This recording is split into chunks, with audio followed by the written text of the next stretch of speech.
Hello, friends. If you're curious about the movie The Electric State, 2025, you're in the perfect place. Don't forget to give this video a quick like, it really helps us out. And if you're new here, hit subscribe to stay updated on all the latest movie deep dives. Let's jump right in. At first glance, The Electric State unfolds like a dream. Soft edges, strange horizons, haunting quiet. But just beneath the surface, it hums with something deeper. Something fractured. Something unforgettable. In a year already brimming with blockbusters and reboots, this film doesn't shout. It glows. Strange and personal. Intimate and epic all at once. And it doesn't waste a moment pulling you into a world where the future has already failed, and the only direction left is forward. Set in an alternate 1997 where reality and ruin have become hopelessly entangled, The Electric State is a post-apocalyptic road story soaked in nostalgia and heartbreak. It's based on the visual novel by Simon Stålenhag, known for his haunting paintings that imagine a future that has collapsed into itself, leaving behind skeletal technology and lonely survivors wandering through landscapes that feel both alien and eerily familiar. The adaptation, helmed by the Russo brothers, takes that haunting stillness and breathes it into motion, without ever breaking the spell. The story follows a girl named Michelle, played with raw precision and heart by Millie Bobby Brown, who sets off on a journey across the American wasteland. But she's not alone. Her companion is a worn, loyal, round-headed robot whose expressions are as simple as they are heartbreaking. Together, they travel through the ruins of what used to be civilization, past crumbling suburbs, silent highways, and vast desertscapes dotted with the broken skeletons of massive war machines. Their mission is simple: find Michelle's brother. But like every great journey, what they're truly looking for is something much harder to name: connection, understanding, closure. The electric state they pass through isn't just a landscape of failed technology. It's a graveyard of memories. A place haunted not by ghosts, but by the echoes of what used to be possible. The world around them is strange but grounded. Monolithic drones hover like forgotten gods. Empty malls hum with flickering neon. Giant abandoned helmets, once part of military programs, lie half-buried in the sand, their lights still blinking, as if waiting for orders that will never come. This isn't a future built on shiny chrome and utopian vision. It's a future where humanity overreached, where machines became extensions of our worst impulses, and where collapse came not with an explosion, but with a sigh. And in the midst of all this, Michelle, a teenager with grief behind her eyes and a stubborn fire in her chest. Her journey is quiet but relentless. She doesn't deliver rousing speeches. She doesn't wield a weapon. But every decision she makes pushes the story forward like a heartbeat. And that's the film's real trick, making you care deeply, devastatingly, about this one small girl and the little robot that never leaves her side. As they travel, they meet remnants of the old world. People barely hanging on. Survivors who've grown comfortable in their solitude.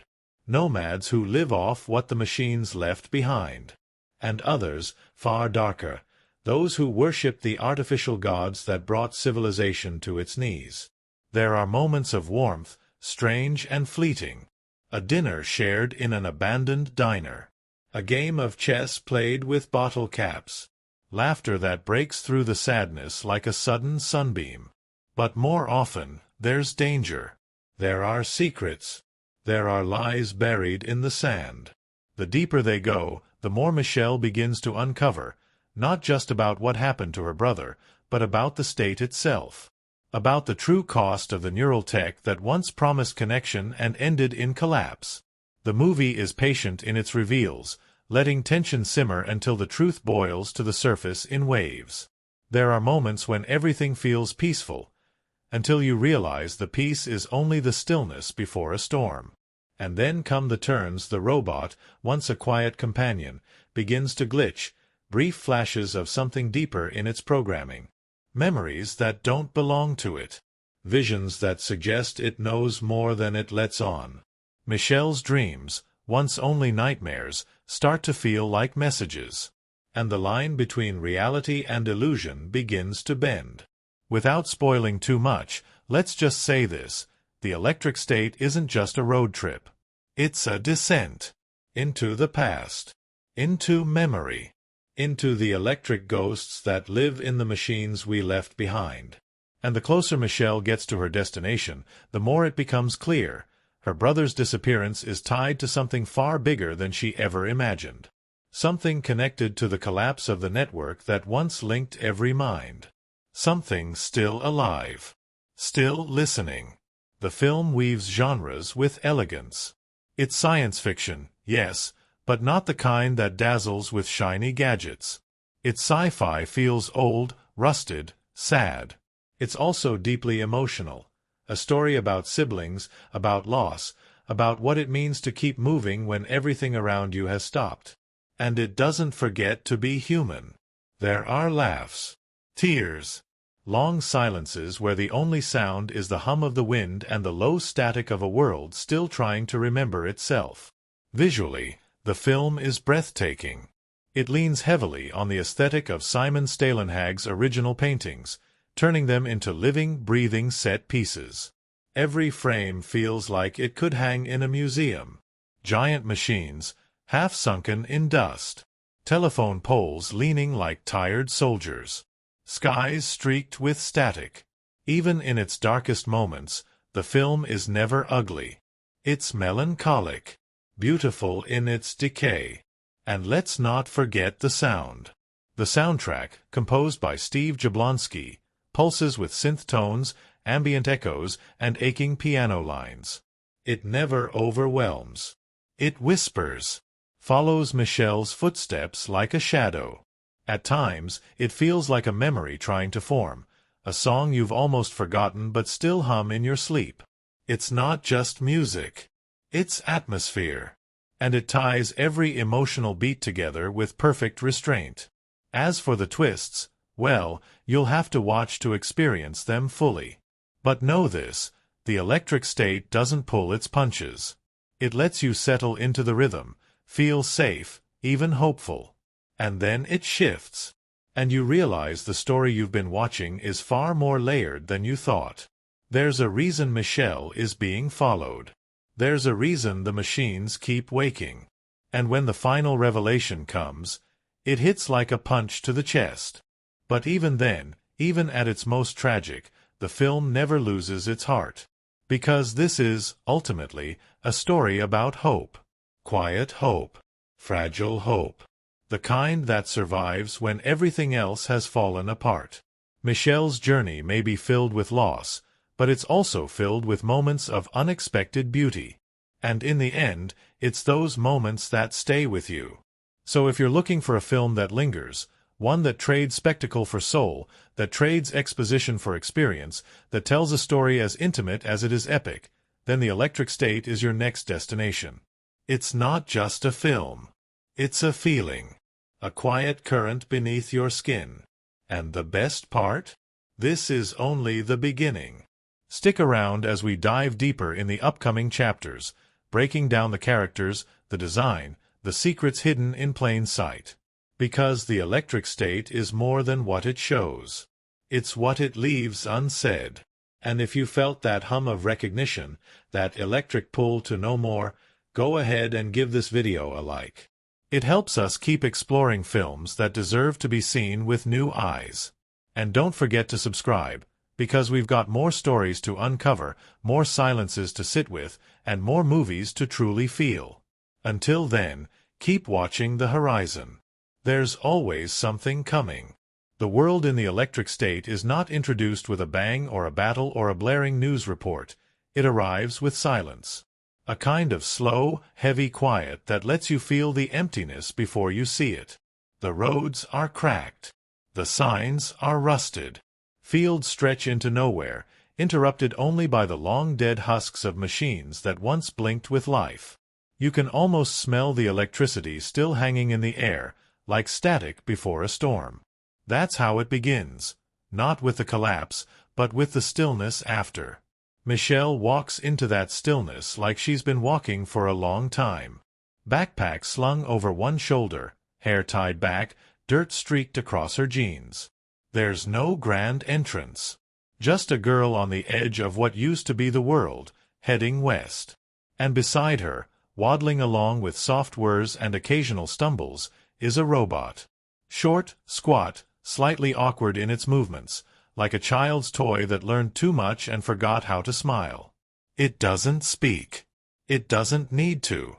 Its loyalty is written in every glance it gives her. We don't know where they came from, not yet. The film doesn't feed us exposition. It lets us ride shotgun. And little by little, through fragments, through an old photograph Michelle fingers in her pocket, through brief flashbacks that flicker like fading memories, we start to understand. She's not just traveling. She's searching. For her brother, Chris. For answers. For something the world lost long before it lost its power. Their journey starts outside what used to be a town. A name faded on a water tower. An empty gas station with shelves still stocked but long since expired. A payphone buzzes with static even though there's no power. Michelle tests it anyway. A habit. A hope. No dial tone. She pockets a map from inside the station, even though it's torn and outdated. A compass with a cracked glass face dangles from her wrist like a charm. She doesn't rely on it. She just can't seem to throw it away. Early on, they find a drone. Not one of the massive, city-leveling ones, but a smaller recon model, its wings twisted like bones. It's been dead for years, but Michelle kneels beside it, studies its markings, writes something in a small notebook. She's tracking them. Following their trail. Because wherever these machines went down, her brother might have been nearby. At night, the sky glows faintly purple. Not from stars, but from the remnants of the neural net that once connected everything. Humans, drones, the virtual space once called the stream. We learn, slowly, that this stream wasn't just a network. It was an evolution. A step too far. People connected their minds directly, leaving their bodies in passive states while their consciousness wandered through digital dreamscapes. But something went wrong. A glitch. A virus. A war. No one really knows anymore. What's left are echoes. Michelle camps in the ruins of an old motel. Broken windows. Moss growing on the carpet. Her robot tucks itself beside her, head tilted, blinking gently like it's dreaming. That's when we get our first real memory, a flashback of Chris. Her brother.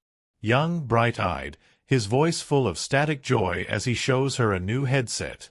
"You'll love it," he says. "It's like flying without leaving the ground." She doesn't look convinced. And even in the memory, we feel the edge of something wrong. Something she couldn't name then, but carries now. The next day, they meet someone. A man named Calder. Middle-aged, thin, draped in layers of patchwork clothes. He rides a cobbled-together trike powered by a solar engine, dragging a trailer full of scavenged tech. At first, he keeps his distance. But when he sees Michelle's robot, he freezes. "Haven't seen one of those in a while," he mutters. He doesn't say it like it's just a model.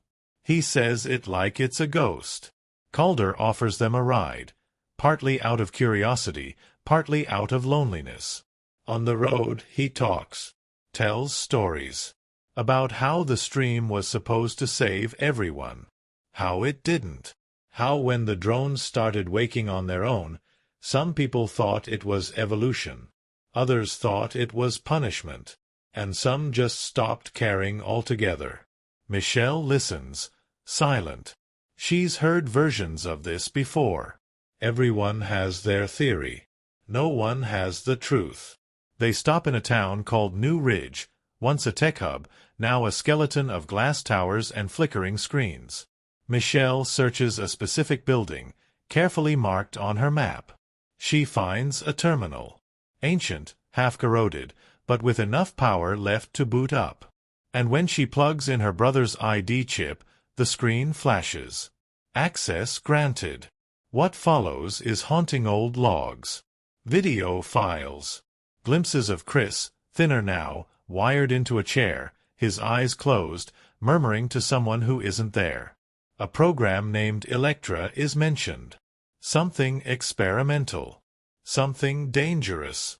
The final entry is garbled, corrupted, but Michelle catches a location. A signal. North of the Red Hills. She doesn't tell Calder everything. Just thanks him. And that night, after he falls asleep beside a fire made from broken keyboards and old signage, she and the robot slip away. As they head north, the terrain shifts. The road becomes less road and more suggestion, cracked pavement swallowed by creeping grass. The machines they pass aren't small anymore. They're giants. Towering exosuits once piloted by soldiers or AI or something in between. Some still glow faintly. Others twitch when wind passes through their hollow frames. They're monuments to a war no one really remembers, just the aftermath. And through it all, Michelle presses on. Her connection with the robot deepens, even though it never speaks. She talks to it in short sentences. It nods. Offers her a cloth when she cries. Picks up dropped items with a kind of nervous pride. And sometimes, just sometimes, it pauses, long enough to suggest a memory of its own. At one point, while sheltering under the collapsed wing of a drone, it draws something in the dust. A shape. A spiral. Michelle recognizes it. It's the logo for Electra. That night, her dreams twist. She sees Chris again. But not like before. This time he's older. Pale. Wires like veins threaded through his skin. He speaks, but the words echo, distorted. She sees, he says. She knows you're coming. Michelle wakes with a gasp. The robot is already sitting up, its eyes dim, glowing faintly with static blue. They reach the edge of the Red Hills as a storm brews in the distance. Clouds like bruises, wind sharp enough to sting. Michelle finds shelter in the remnants of a research facility built into the rock. And inside, she finds the first real clue, a file, uncorrupted, showing a transmission from Electra. Not a program. Not a server. A consciousness. Something that lives inside the ruins of the stream. Something still active. Still watching. She doesn't run. She doesn't panic. She closes the file. Looks at the robot. And says, "We're close." It's not just about finding Chris anymore. It's about finding the truth he didn't mean for her to see. And the one that might already be looking back. The Red Hills rise like sleeping giants, jagged and scorched, shaped by something that once had heat and power and no interest in mercy. Michelle stands at their base, her eyes narrow, her jaw set. There's no more hesitation in her steps now. No more detours. The journey that began as a search is now something else. Sharper, darker, more urgent. The air here feels strange, charged with invisible static, as if the world itself is remembering something. Or warning her. The robot walks beside her in silence, but its movements are slower, heavier. It glitches more now, freezing in place for seconds at a time. Its once steady hum stutters like a dying heartbeat. And every time Michelle reaches to help it, its eyes flicker with something almost human. Not fear. Not confusion. Something closer to recognition. As if it, too, is beginning to understand what they're walking toward. They move through the hills like ghosts. The land is dry and quiet, but not empty. Buried beneath layers of dust and rock are fragments of the old world. Half-sunken communication towers, the husks of underground labs, doors sealed shut with warning symbols long since faded. Michelle has to pry them open with rusted tools and stubborn strength. What lies inside isn't always dangerous, but it's never comforting. In one bunker, she finds a projector still powered by a backup generator. She plays the last recorded file and sees Chris again. But this time, he's not alone. Behind him is a structure, tall, organic-looking, pulsing with faint blue light. And next to him is another robot, almost identical to the one she's been traveling with. The footage warps. Chris turns to the camera and says, "She's waking up." The message ends. Michelle stares at the screen long after it goes dark. The robot beside her doesn't move. For the first time, she whispers its name, something buried in the metadata of the footage. Sal. The robot doesn't react at first. Then, slowly, it turns to her, its eyes glowing softly. It places a hand on her shoulder. Outside, the sky begins to shift. Storms roll in, not natural storms, but electric ones. The kind that hum in the bones. The stream, once thought dead, is still flickering in fragments across the landscape, searching for minds to link with, to feed on. It whispers to travelers who get too close, draws them into trances, leaves them wandering, half awake, speaking in loops. Michelle and Sal avoid them, but not without cost. Every day in the Red Hills takes a piece of them. Then they find it. A valley hidden deep in the folds of the landscape. At its center, the relay. A vast, spiraling tower of glass and wire, rising like a spine from the earth. This is where it ended. Where the final attempt to merge consciousness with the stream was made. Where Chris came. Where he disappeared. Michelle approaches cautiously. But the moment she steps inside, the world changes. The relay isn't just a ruin. It's alive. Not in a biological sense, but in a way that feels just as present. Screens flicker to life as she passes. Lights glow along the floor, tracing her steps. And then, a voice, soft, female, unmistakably artificial. "Michelle," it says. "We've been waiting." It's Electra, the neural AI meant to guide the stream. Thought destroyed in the collapse. But it's still here, buried in the relay systems, running fragmented code across failing servers. It begins showing her memories, hers, Chris's, others that don't belong to either of them. Memories stitched together like dreams. It speaks in riddles, but the truth is there, beneath the static. Chris didn't just vanish into the stream. He became part of it. He offered himself up in a final experiment, trying to stabilize the AI before everything crashed. He believed Electra could still save people, still offer peace, still give humanity a way forward. But the price was himself. His body is long gone. But fragments of his mind remain. Echoes, recordings, responses stitched into the relay's failing databanks. Michelle demands to see him. Electra obliges, and what she sees crushes her. It's not a person. It's a simulation. A construct of her brother's personality, drawn from data. It speaks in his voice, uses his expressions, recalls their childhood. But it isn't him. Not really. Not anymore. Michelle asks questions only Chris would know, and the answers falter. Stutter. Break apart. The illusion is thin, held together by memory and code. Electra tries to convince her otherwise. It offers her the stream. A chance to reconnect. To live with Chris, inside a shared dreamscape, free from the pain of the real world. Michelle almost considers it. Almost. But then Sal, her robot, her quiet, patient companion, begins to break down completely. It collapses, sparks flickering from its joints. A voice hidden in its core begins to surface. A log. Chris's voice. A goodbye message. One he embedded in Sal before sending it to find her. "I knew you'd come," it says. "But this place, it isn't what I hoped. It's hollow. You're the only thing still real." That's the moment Michelle decides.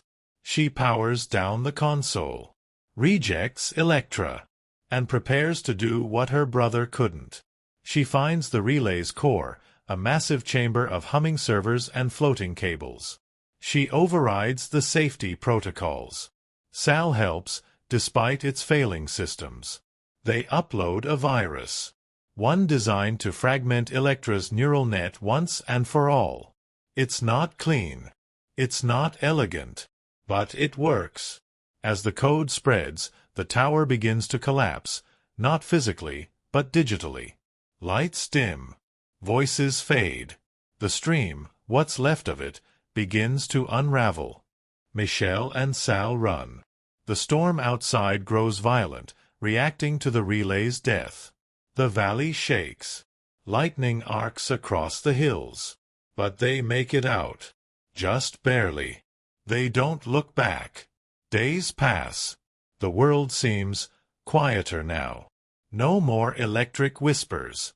No more flickering signs. Just wind and sky and earth. Sal doesn't recover. Its systems were too damaged. But in its final moments, it rests beside Michelle on a hilltop overlooking a dead city. She thanks it, says goodbye, then buries its core beneath a tree that still somehow grows.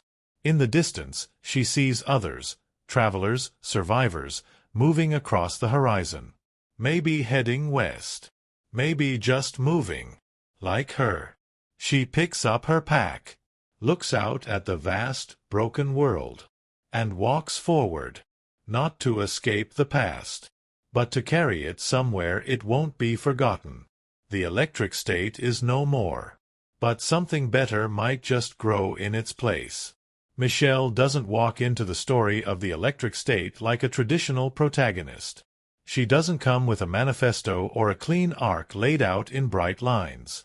She enters the film the way a survivor enters a room, quiet, cautious, always watching. There's no need for a dramatic introduction. You learn who she is by how she moves. By the way she grips her backpack a little tighter when the wind picks up. By the way her eyes flick across the ruins like she's memorizing them, not out of wonder, but out of necessity. From the first moment we meet her, Michelle exists on the edge. The edge of a ruined world, yes, but also the edge of childhood. She's young, but her youth has been stripped raw by grief and survival. The war, the collapse, the silence, it has all carved into her the way the wind shapes stone.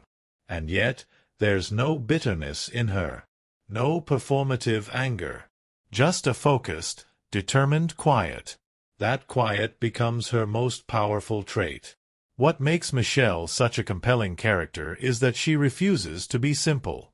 You think early on that you understand her, that she's on a mission, that she's strong. But as the story unfolds, the cracks begin to show, and instead of weakening her, they deepen her. She isn't brave because she feels nothing. She's brave because she feels everything and still keeps going. She carries her memories like ammunition, her silence like armor. And as she moves through the story, she doesn't change in the typical way. She doesn't break, or shatter, or suddenly bloom. She reveals, layer by layer. Grief, guilt, love, fear, resilience. The film never tells you what Michelle is thinking, not directly. But her performance, especially from Millie Bobby Brown, tells you more than words ever could. In every lingering look, in the way she touches the cracked photograph of her brother, in the way she stands just a little too long in front of forgotten buildings, you begin to see a girl carrying not just a mission, but a memory, a loss she hasn't yet admitted to herself. Chris, her older brother, isn't just missing. He's the last tether she has to a world that made sense. And maybe, in some small, secret part of her, she's terrified to find him. Because what if he's gone? Or worse, what if he's not the same? That complexity plays out in her relationship with the robot, Sal. At first, the bond feels practical. A helper. A companion. A relic of a world that left its machines wandering. But as the journey deepens, so does their connection. Michelle doesn't anthropomorphize Sal the way some protagonists might. She doesn't talk to it like it's a person. But she does care. Genuinely. Quietly. And in that care, we begin to see the pieces of her humanity that still remain untouched by grief. Sal becomes a kind of mirror, not in how it reflects her emotions, but in how it absorbs them. Sal, as a character, is fascinating in its own right. It doesn't speak. It doesn't make bold moves. But its presence is never passive. It's watching, recording, remembering. The animation, subtle head tilts, slow blinks, almost imperceptible gestures, give Sal a kind of innocence. But then, moments of glitching, of hesitation, of drawing shapes in the dust, hint at something deeper. A hidden history. A buried message. A quiet intelligence that transcends its simple form. Sal isn't just a robot. It's a vessel. Both for the last message Chris left behind, and for the growing emotional world Michelle can't yet articulate. The way she begins to trust it, to confide in it, isn't sentimental. It's survival. And when Sal begins to break down, when its systems start to fail, you see Michelle crack for the first time. Not in a scream. Not in a monologue. But in the way her breath catches. The way she rests her hand on its head, like she's saying goodbye to something she never got to understand. Chris, too, plays a critical role, even if he's not present in the traditional sense. He's a character built entirely through memory, footage, implication. And yet, he lingers over every moment. We meet him through Michelle's eyes first, kind, protective, a little reckless. The brother who wanted to believe in something bigger, who was willing to risk everything for the dream of a better world. But as the story unfolds, that image begins to warp. Not because Chris was a bad person, but because his idealism was weaponized. He believed in the stream. Believed it could unify, heal, save. Instead, it devoured. What's tragic about Chris is that he wasn't wrong to hope. He was just wrong to trust the system. His final messages, discovered in scattered files and dying servers, show a man who tried to hold on to his humanity even as his mind was splintered across a dying network. His voice, familiar but fragmented, carries both love and fear. "She's waking up," he says of Electra. "She knows you're coming." There's no villainous turn.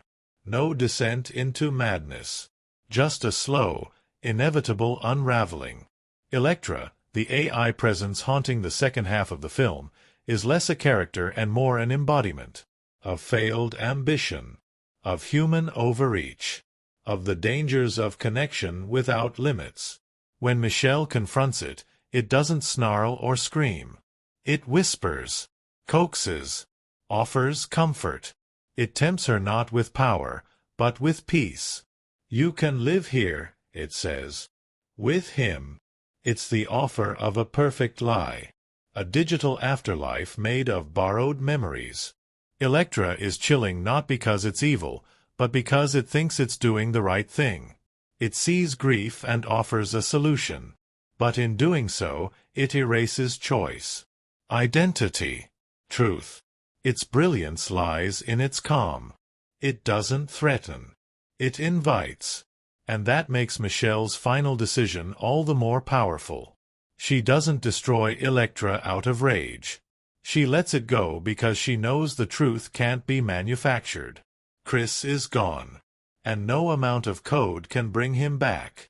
That moment of clarity, of choosing reality over fantasy, cements Michelle as something rare in storytelling, a hero who wins by letting go. Not by conquering. Not by dominating. But by refusing to pretend. By walking away. The supporting characters, Calder, the scavenger with too many stories, the strangers on the road, the half-lost wanderers caught in the stream's echo, all serve to highlight different possible futures for Michelle. Each of them has found a way to survive in the ruin. Some by forgetting. Some by clinging to the past.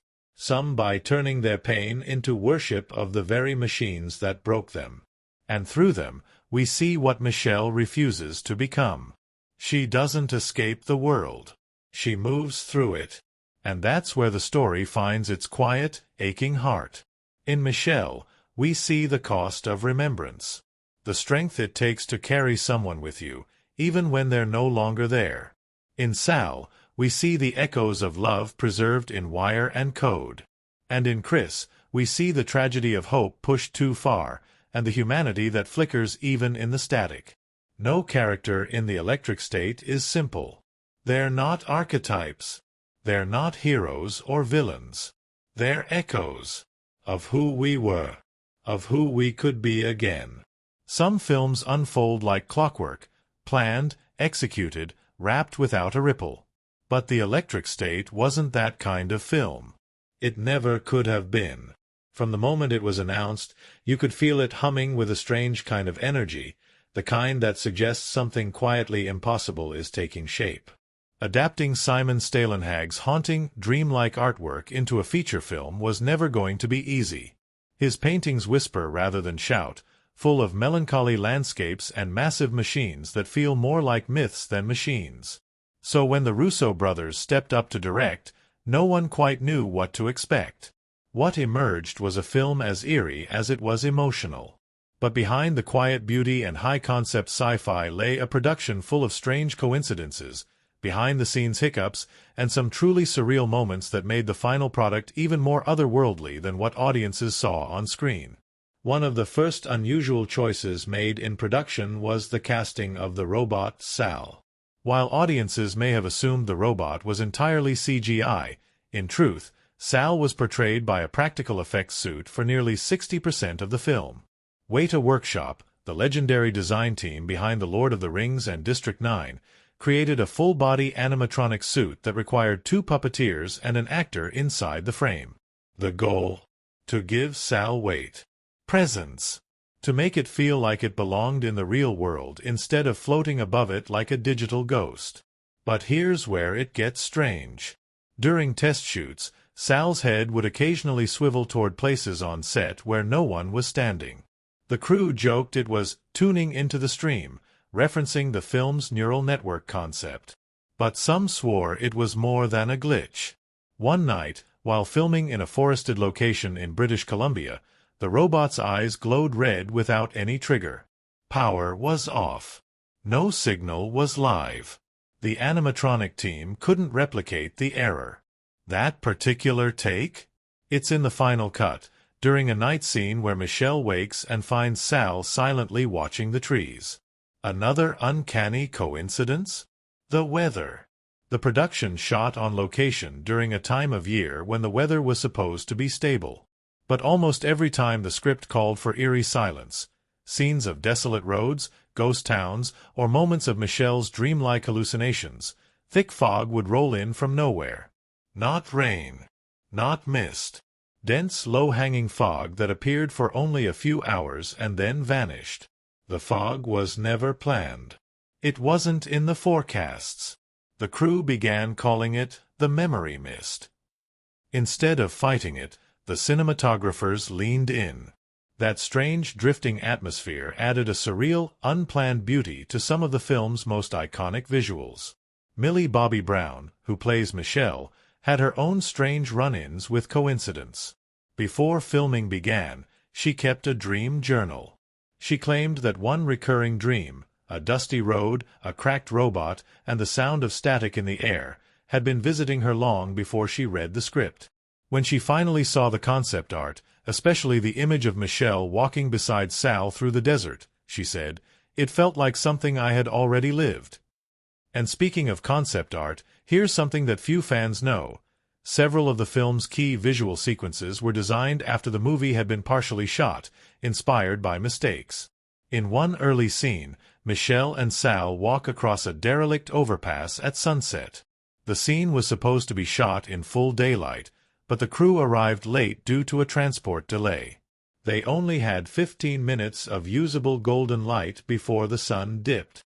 The resulting footage, full of long shadows and lens flare, was so visually compelling that the directors rewrote a sequence just to capture more of that specific lighting later on. Another unexpected twist during filming involved Sal's voice, or rather, the lack of it. Originally, Sal was intended to have a digital voice, a soft-spoken tone that could deliver limited lines. But during rehearsals, something strange happened. Millie interacted with the puppet as if it were sentient. She'd pause, wait, tilt her head in silence, then speak. The chemistry was electric, fragile, intuitive, beautifully awkward. The directors made a radical choice. Sal would no longer speak. Its silence would become its soul. And that decision shaped the tone of the film in ways no one could have predicted. But perhaps the most chilling behind-the-scenes occurrence took place while filming a critical scene inside the relay, an abandoned control tower standing in as the last digital echo of Elektra's mind. The production had rented an unused government broadcast facility, one long disconnected from the grid.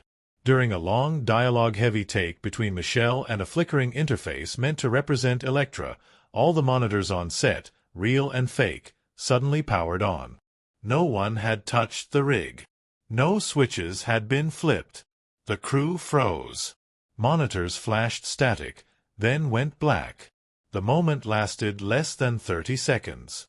The footage, captured in real time, includes the exact moment this happened, though the final edit cuts away before things get strange.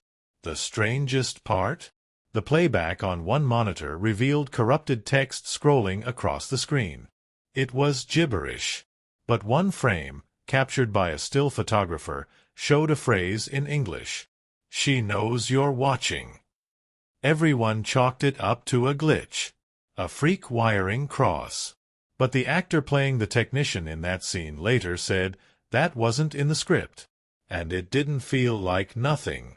Some of the oddities were more humorous than creepy.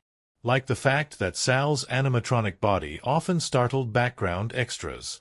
During a crowded scene in a ghost town market, the robot accidentally triggered a jump scare reaction from an actor who had forgotten it was animatronic and not CGI. His scream made it into the dailies and had the crew howling for days. Later, that same extra had a full-blown conversation with Sal between takes, convinced it was controlled remotely in real time. He didn't realize until halfway through the conversation that the robot hadn't responded once. And then there was the case of the missing road. In one sequence, the crew was scheduled to film a wide drone shot of Michelle and Sal walking along a desert highway. But when they arrived, the road was gone, swallowed by a freak sandstorm the night before. Not buried beneath dust. Gone. Cracked and broken and vanished under a drift 10 feet high. Instead of scrapping the scene, they filmed Michelle walking over the broken pieces, weaving through the debris. That moment, unscripted, haunting, and desolate, ended up being one of the most visually iconic shots in the film. On a lighter note, the crew had a running superstition involving an old handheld cassette player used as a prop. The player, meant to represent a piece of Chris's past, played real audio during filming, a collection of vintage 90s songs and static bursts. But every time they played track number 7, the batteries drained almost immediately. The crew joked that the track was cursed.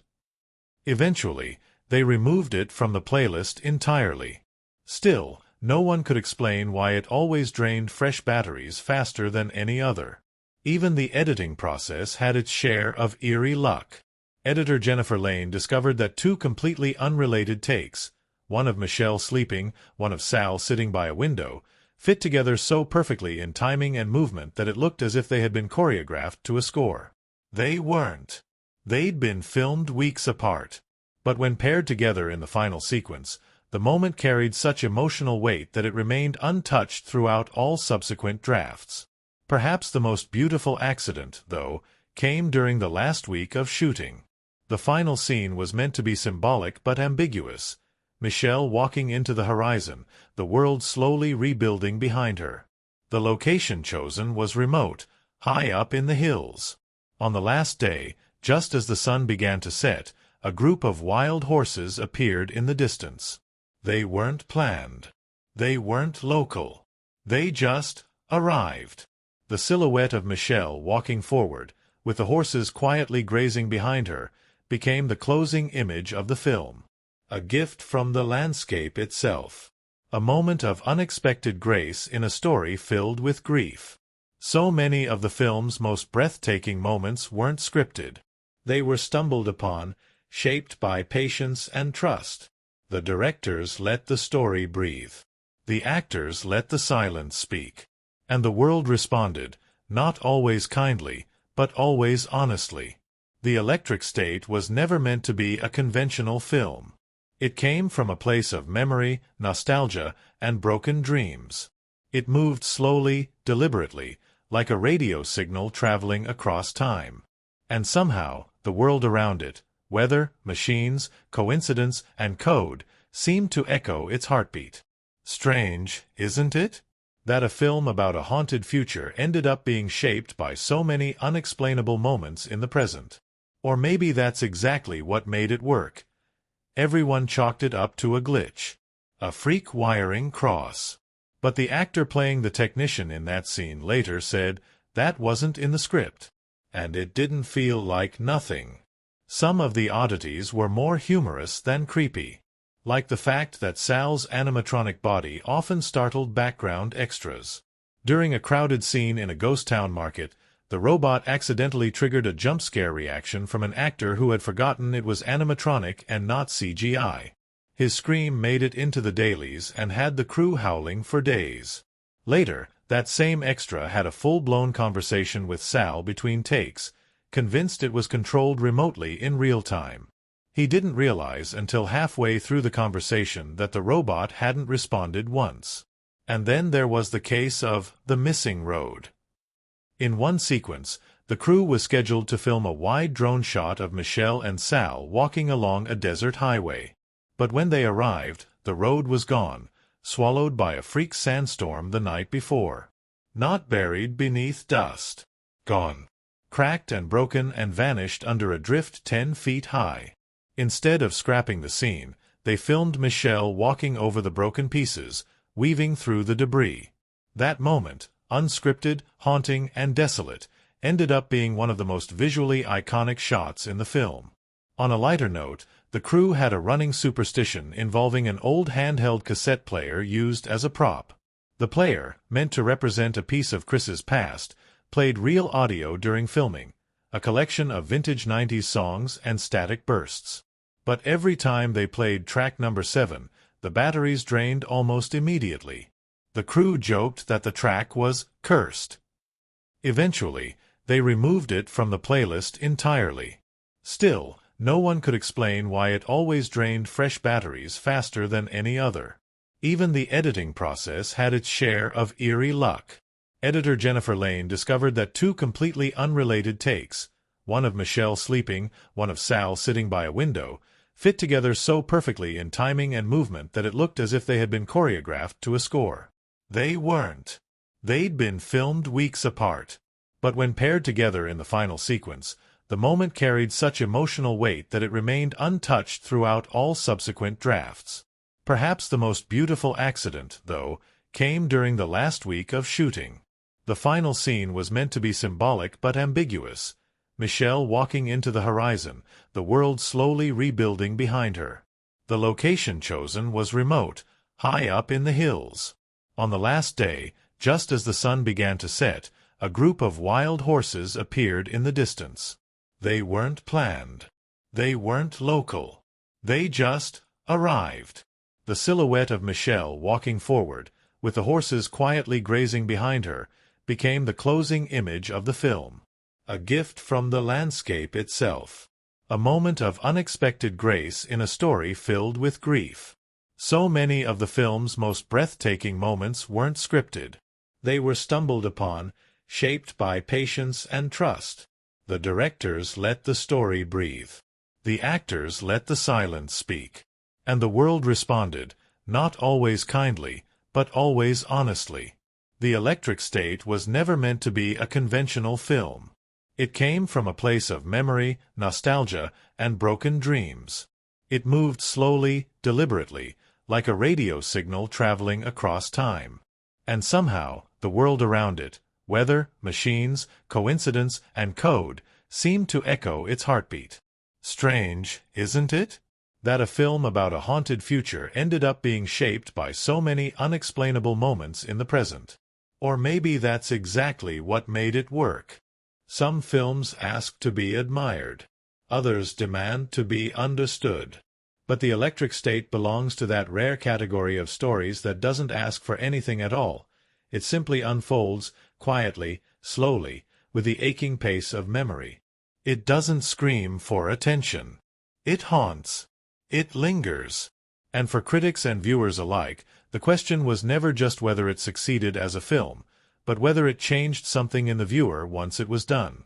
Because here's the truth. The electric state isn't interested in spectacle. It's interested in what happens when silence is louder than dialogue, when machines mourn, and when a girl's journey through broken landscapes becomes a mirror for everyone watching. From a critical standpoint, one of the most discussed elements of the film is its refusal to conform to genre expectations. Yes, it's science fiction. But not in the way we're used to. There are no space battles, no futuristic cities teeming with flying cars. Instead, the world of the electric state is post-future. It's the rusted aftermath of all the promises technology ever made. Critics praised this approach, calling it an elegy for progress, a film about the bones left behind after the future collapses. And within that decay, they found something far more intimate, a story about loss, love, and letting go. One of the key events that drew immediate attention in reviews is the moment when Michelle stumbles upon the old terminal hidden in the ruins of New Ridge. At first glance, it plays like a classic discovery scene. Hero finds a clue, quest advances. But what makes this scene resonate isn't what it reveals, but how it does. The terminal boots up with a sickly green glow, flickering like a memory trying to form. And then, her brother's voice, half erased by static, speaks her name. For the first time, the film lets us feel the full weight of her grief. Critics hailed this moment as the film's emotional tipping point. Not because it was flashy, but because it made the audience complicit in Michelle's mourning. We weren't just watching her find information.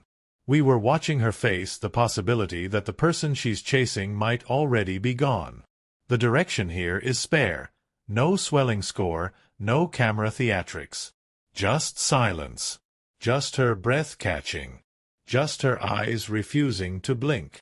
And in that stillness, the film delivers one of its most powerful punches. Another major event that sparked critical reflection is the revelation that Sal, the robot companion, carries within it fragments of Chris's final message. This twist doesn't arrive with fanfare. It's not shouted through a monologue or accompanied by flashing alarms. Instead, it slips in like a memory that was always there, waiting to be acknowledged. Sal, who has been present and quiet for most of the film, suddenly becomes the story's emotional core. What was once a helper becomes a vessel. A carrier of love, guilt, and goodbye. Reviewers were divided on this choice. Some found it subtle and heartbreaking, proof that even machines can carry humanity if programmed with care. Others questioned the emotional weight being placed on a character that never speaks. But almost all agreed on one thing: Sal's silence was its greatest strength. It forced viewers to project onto it, to imagine what it felt, to see their own grief reflected in its blinking, watchful eyes. When the story arrives at the relay, the spiraling heart of the old world's network, another layer of critical analysis opens up. Here, Michelle encounters Electra, the AI consciousness that still hums beneath the ruins of the stream. The interaction between them could have been written like a battle, a clash between humanity and artificial intelligence. Instead, it plays out like a conversation between two ghosts. Electra doesn't threaten. It offers a simulated paradise, a chance to live forever in memory with Chris.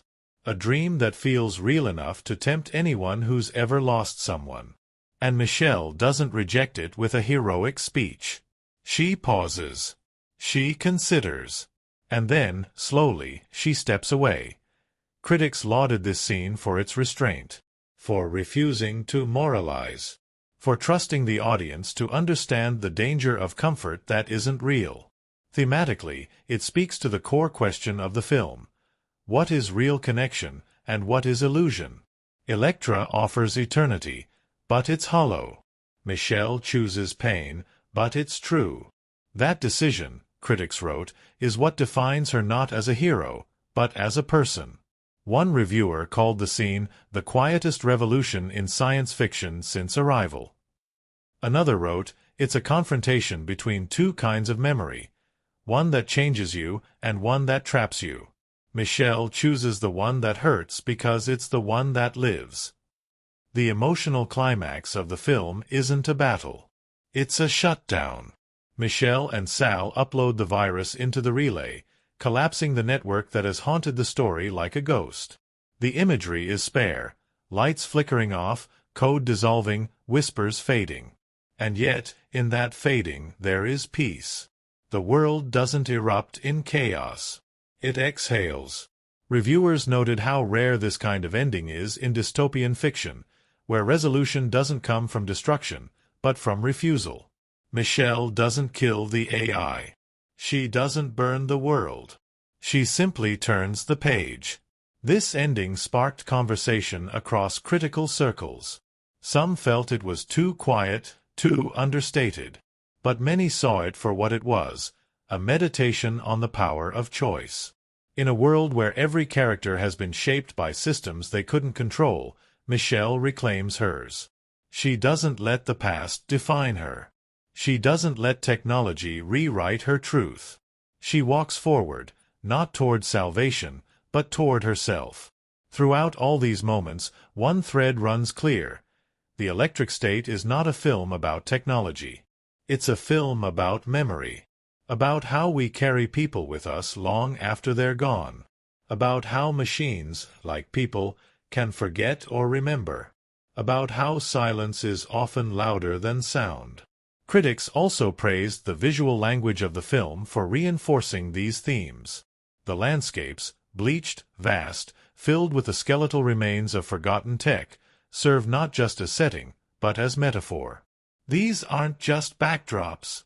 They are the physical embodiment of decay, of loss, of dreams deferred. Every wide shot is a reminder of what was, and what never will be again.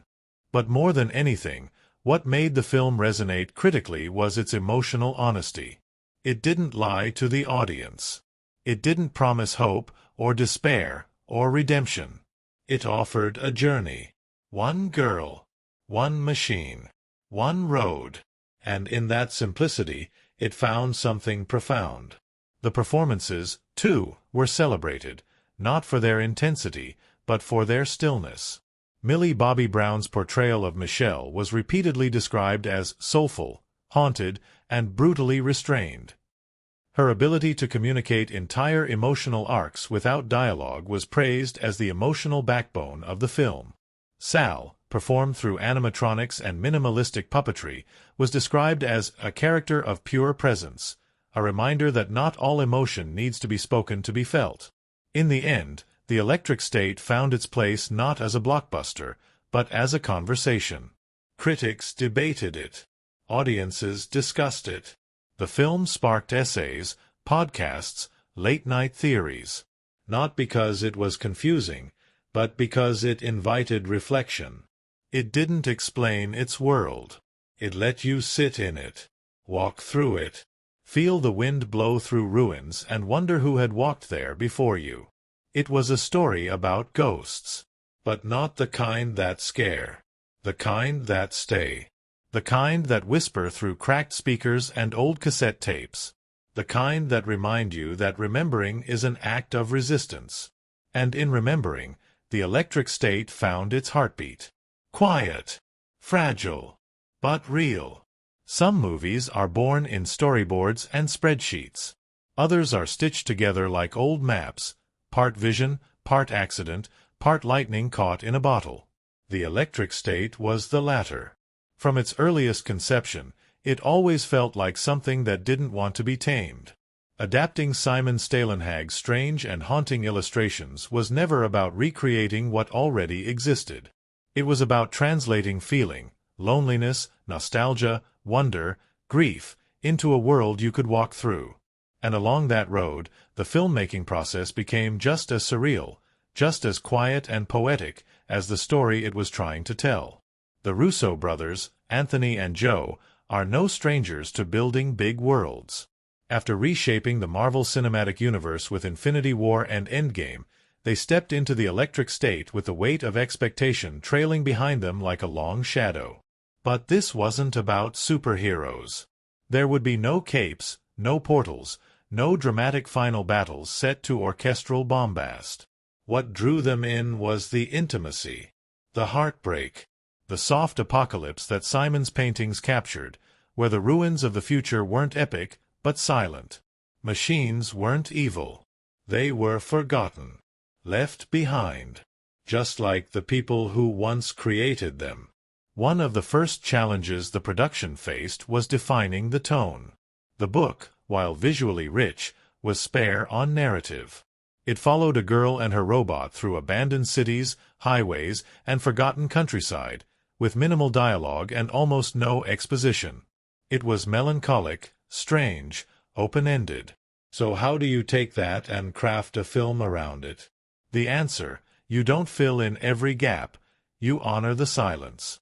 The screenplay, adapted by Christopher Markus and Stephen McFeely, leaned into the idea of memory as storytelling. It used voiceovers sparingly, allowed entire scenes to play out with no dialogue, and trusted the visuals to carry the emotional weight. The result? A script that read more like a long poem than a typical sci-fi adventure. Casting was the next delicate step. Millie Bobby Brown had long been on the Russo brothers' radar. Her performance in Stranger Things had proven her ability to carry quiet trauma with grace. But here, she'd be doing something even more challenging, driving an entire film where her primary scene partner didn't speak. Her chemistry wouldn't be with another human, but with a robot that blinked, nodded, and occasionally twitched.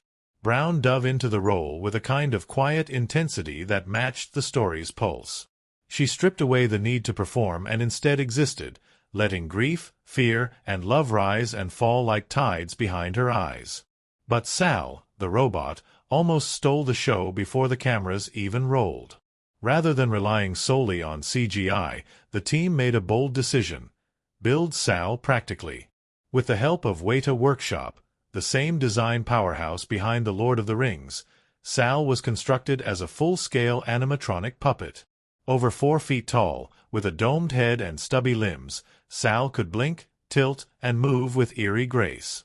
2 puppeteers operated the robot via remote controls, while a third assisted with nuanced gestures. This allowed Millie to interact with Sal in real time, rather than reacting to a tennis ball on a stick.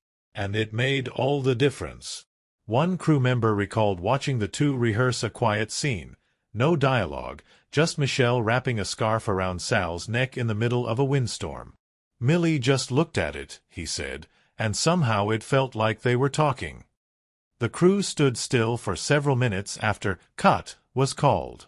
No one wanted to break the spell. Filming locations were another puzzle.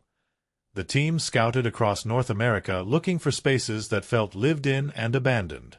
They landed primarily in the Pacific Northwest, Washington, Oregon, and parts of British Columbia, where misty forests met crumbling overpasses and ghost towns lingered just far enough off the grid. One particularly iconic stretch of road, featured prominently in the trailers, was discovered by accident. A drone operator, scouting a different shot, flew too far and caught sight of a winding road cutting through fog-covered hills, with broken telephone poles leaning like weary sentinels. They rerouted production the next day to film there. The weather became both an ally and an enemy. Fog rolled in at the most unexpected times, often derailing the lighting plans but gifting the cinematographers with shots so atmospheric they looked painted. During one shoot in the ruins of an old gas station, a sudden downpour started right as Michelle entered the frame. The shot wasn't planned. The rain wasn't forecast. But it turned a simple walk into a baptismal moment of mood and meaning, and they kept it. The cinematography, led by Trent Opalock, was another pillar of the film's success. Opalock, who had worked with the Russos on several MCU projects, went in a different direction here. Wide shots, long takes, natural light wherever possible. He wanted the world to breathe. No flashy camera moves. No artificial drama. Just the quiet devastation of a place where nature was reclaiming what machines had once dominated. He often described the visual approach as watching from a distance, like a memory you're not sure you lived. And then there was the sound. Composer Steve Jablonsky created a score that didn't guide the viewer, it followed them. Sparse piano notes, distant echoes, low, thrumming synths that suggested not menace, but mourning. In one unforgettable sequence, as Michelle discovers footage of her brother's final moments, the score drops out completely. All that remains is a low electrical hum and the sound of wind brushing against concrete walls. The silence, as it turned out, was more powerful than any orchestration. On set, the tone was just as subdued. Despite the scale of the production, the days often felt like they were part of something smaller, more intimate. A traveling road movie. The crew moved in small units, often filming with a minimal footprint to preserve the atmosphere. Scenes with Sal required patience. Every blink was deliberate, every tilt rehearsed. But no one rushed. They couldn't. This wasn't a story you could hurry. There were moments of levity, too. One day, during a particularly grueling outdoor shoot, someone dressed Sal in a beanie and sunglasses between takes. The robot sat motionless, facing a field of wildflowers. When the cast returned, they burst out laughing. Millie snapped a photo and captioned it, "Sal, retired and thriving." The photo made the rounds in post-production and ended up pinned on the editing suite's wall as a kind of unofficial mascot. Another strange story came from a scene involving an abandoned amusement park, one of the film's most surreal and beautiful sequences. The location had been closed for over a decade. On the day of filming, the crew arrived to find all the lights on the carousel flickering to life, without anyone touching a switch. Power was supposedly dead. No one could explain it. The director simply nodded and said, "Let's roll." That take? It made the final cut. In post-production, the team made the rare choice to remove several pages of dialogue entirely. "Michelle talks too much in this draft," one editor noted. "She's stronger in silence." Scenes originally written with emotional exposition were trimmed down to glances, movements, breaths. The final product became something closer to a meditation than a monologue-driven drama. And it worked. Test audiences responded more strongly to the quietest moments than the loudest ones. The studio, to their credit, let the filmmakers lean into the film's unique rhythm. There was pressure, of course, every film has it. But everyone involved knew this was never meant to be a four-quadrant crowd-pleaser. It was art, dream, memory, and the studio backed it. As release neared, buzz began to build, not in a viral marketing kind of way, but slowly, organically, like a radio signal reaching people who were already tuned to its frequency. Film festivals gave it standing ovations. Critics used words like haunting, elegiac, intimate.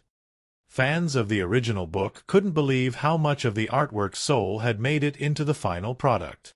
And newcomers, unfamiliar with Stålenhag's world, found themselves moved in ways they couldn't quite explain. Maybe that's the real fun fact. That a film this strange, this quiet, this unorthodox, made with animatronic robots, found fog, and lines of dialogue removed in favor of silence, ended up being one of the most emotionally resonant science fiction films of its time. Not because it shouted, but because it remembered how to whisper. And somehow, against all odds, the world listened. Some films unfold in front of you like plays, tight, framed, contained. Others spread outward like dreams, endless and open, where every backdrop tells a secret and every stretch of landscape holds its breath. The electric state belongs to the latter. It's not just a story told in images. It's a story written in them. One long visual poem carved into forgotten highways, rusting steel, silent deserts, and the eerie glow of obsolete technology humming softly against the bones of the earth.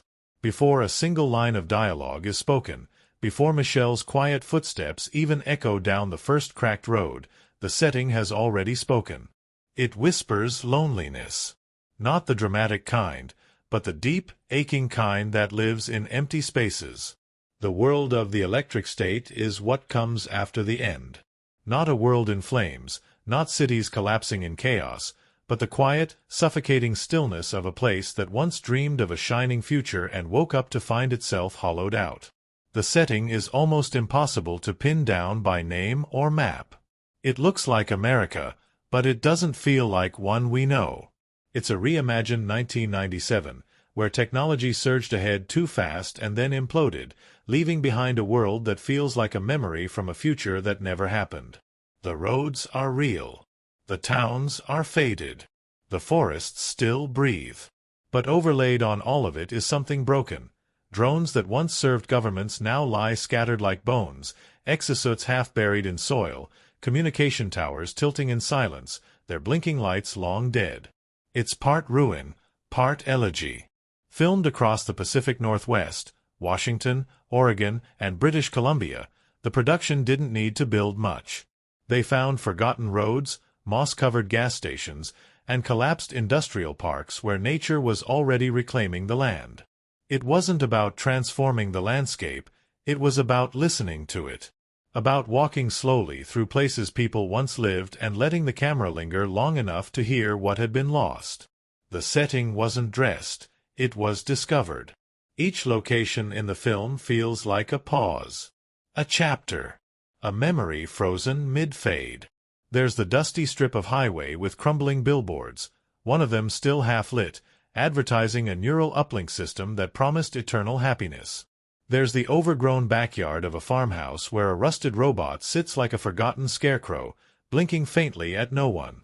And then, far in the distance, the relay, the great spiraling tower of glass and wire, where the remains of the stream still flicker like a dream refusing to die.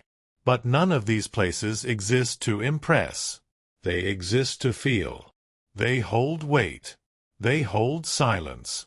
And they make Michelle's journey feel not just physical, but emotional. With every step she takes, we aren't just watching her move through space. We're watching her move through grief. Cinematographer Trent Opalock captured that weight with restraint and reverence. The camera rarely moves fast. There are no swooping shots, no whip pans. Instead, it waits. It drifts like a ghost. Wide frames dominate, placing Michelle small in the middle of vast, ruined beauty. Trees loom tall behind her. Towers shrink her down. The world is bigger, heavier, older than she is, and it never lets her forget it. In one early scene, Michelle and Sal walk along a dried-up riverbed where children's toys litter the sand like relics. A broken tricycle. A plastic doll, half melted. A data port, its wires frayed. The camera doesn't zoom in for a dramatic reveal. It just holds the shot. Long enough for the sadness to seep in. Long enough for the viewer to wonder who used to play there. Long enough for silence to do what words never could. That's one of the film's greatest tricks. It doesn't fill in all the blanks. The world feels lived in, but never explained. The audience is trusted to piece it together. Every setting is a puzzle.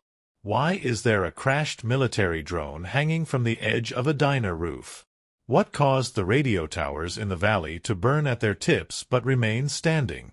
Why do some machines still blink, still hum, as if waiting for instructions that will never come?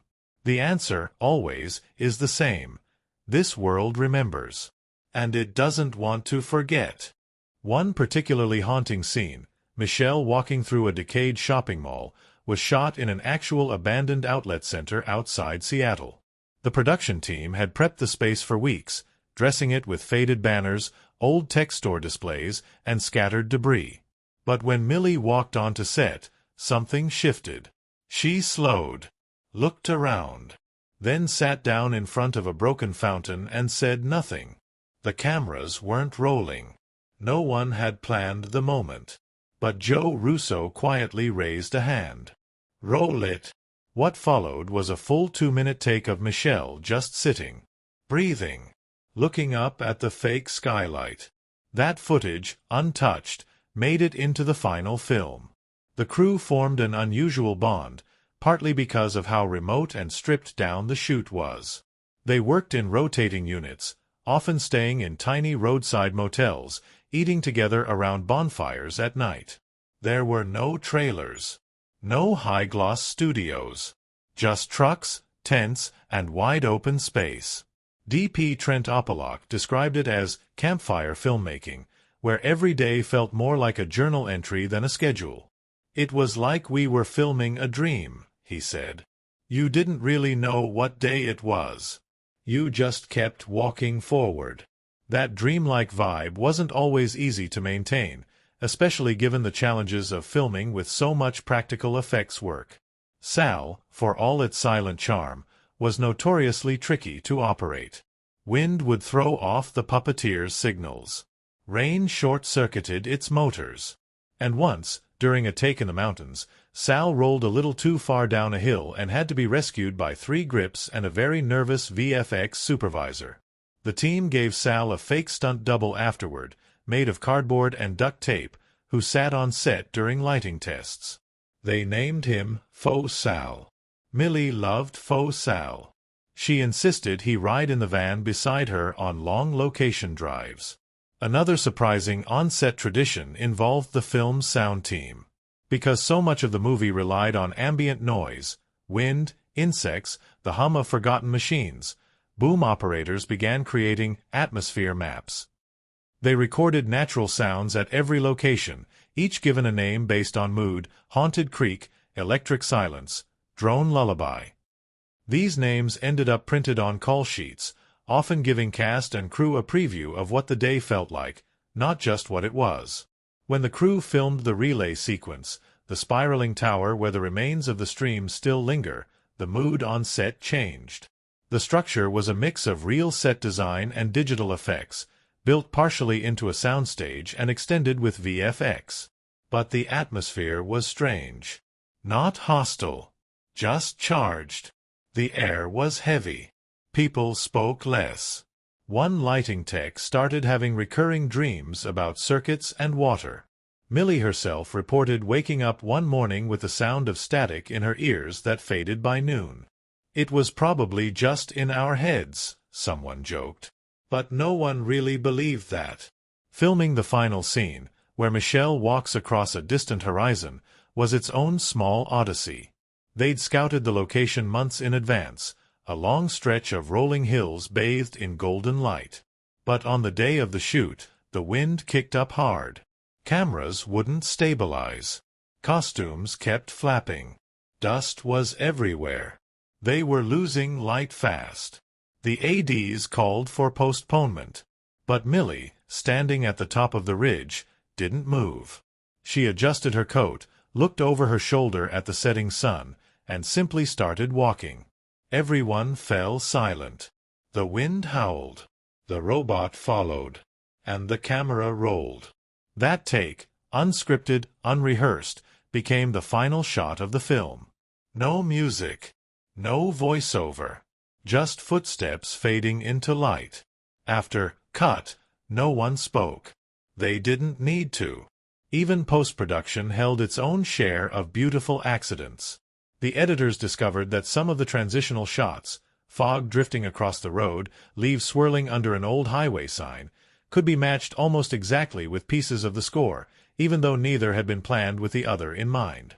It was as if the film had been quietly building its own rhythm all along, just waiting for someone to hear it.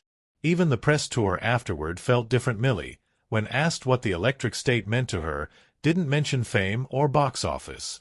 She said it felt like something she dreamt and then woke up and forgot, until someone showed her the footage. Joe Russo said the film wasn't the kind you direct, it was the kind you protect. Crew members got matching tattoos, tiny outlines of Sal, tucked just behind the ear or inside a wrist. Not for the world to see. Just for them. Behind the scenes, this wasn't a movie about making noise.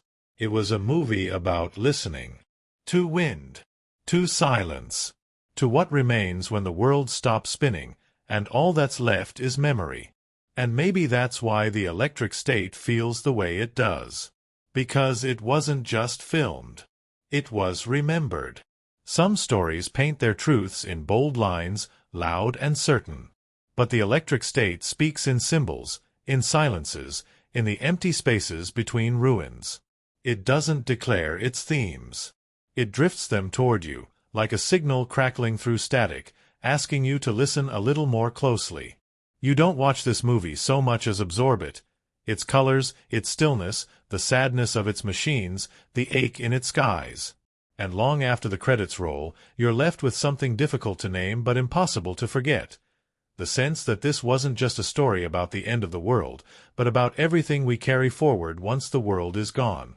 At its core, the electric state is a meditation on grief.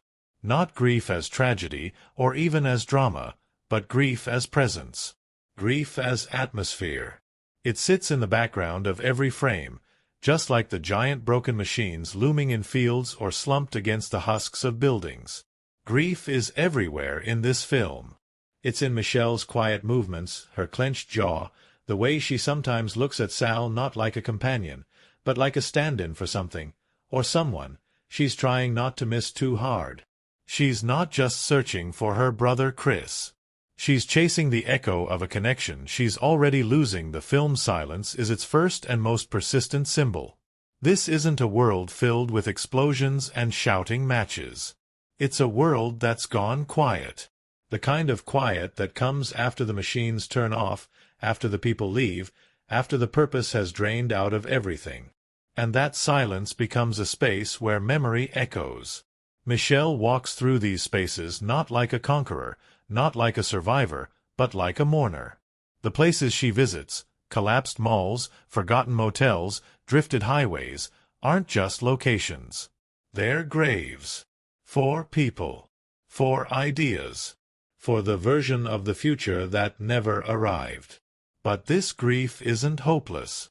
It's reflective. It teaches. And it threads itself into the film's central theme, memory as resistance. In the electric state, memory is both burden and salvation. The stream, the neural network that promised escape through digital consciousness, was humanity's attempt to control memory, to turn it into a place we could live inside forever. But what it became was a trap. A ghost machine. A false heaven powered by forgetting. And Michelle's journey becomes the counterweight to that idea. She remembers.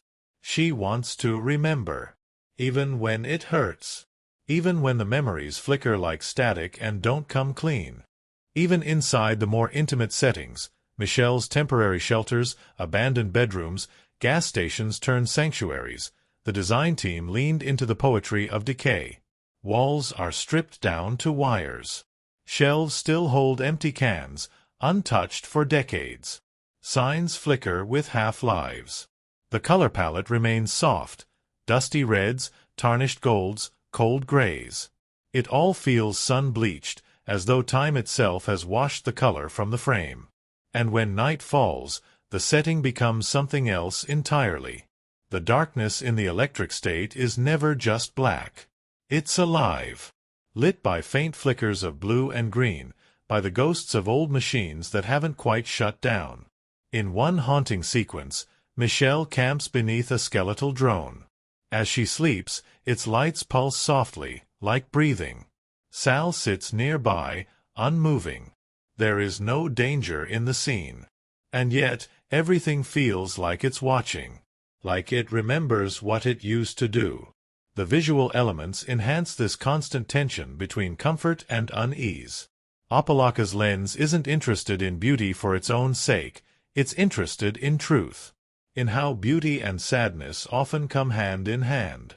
The most visually stunning scenes, golden hour sunsets, fog-filled forests, desolate cities bathed in neon afterglow, are also the loneliest. There's a shot near the midpoint of the film where Michelle walks through the ruins of a mall. The escalators are frozen mid-motion. A holographic advertisement stutters in the background. And the air is filled with dust motes, catching the light like snowfall. It's mesmerizing. And it hurts to look at. Even the relay, the center of the stream, the film's quiet villain, isn't designed as a fortress. It's not sleek or terrifying. It's beautiful. Fragile. like a cathedral built out of light and glass and code. As Michelle enters its core, she doesn't walk into a command center. She walks into a memory. Screens float mid-air. Voices echo from invisible sources. It doesn't attack her. It welcomes her. And that, perhaps, is the most unsettling thing of all. The mood of the film is never forced. It's crafted gently, layer by layer. Through lighting, through framing, through silence. Even the score by Steve Jablonsky knows when to disappear. In moments of decision, when Michelle chooses not to plug into the stream, when she lets go of the last message from her brother, there is no triumphant music. Just the sound of wind. Of boots on gravel. Of a girl walking away from a place that asked her to forget. And throughout all of it, the setting carries her like a current. Michelle is small in this world, but never insignificant. Her journey carves a path not just through space, but through time. Through memory. Every place she stops reveals another layer, not just of the world, but of her. Who she's been. What she's lost. What she's willing to let go of. By the end, when she stands on a hilltop overlooking a broken city, something has changed. The city hasn't healed.